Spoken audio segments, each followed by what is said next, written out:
Hi mga ka-vloggers! Muli sa takaron sa to ang lupang natawhan mga ka-vloggers. Kay murag nang luod na akong mama mga ka-vloggers ba? Tuwara!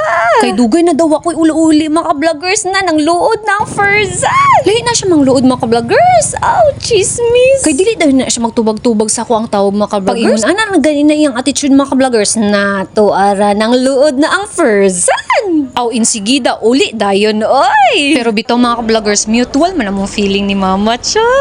O gimingaw siya na ako, gimingaw po ko niya. Ay, pakaangat. Pero normal lang gid ang ingon ana mga ka-vloggers. Naon taman kay medyo layo man gid ako ang na-assignan mga ka-vloggers. Pero choice gid na ako mga ka-vloggers kung asa man ko karon. Naragay mga butang mga ka-vloggers na dapat nato mag-decision on our own. Char.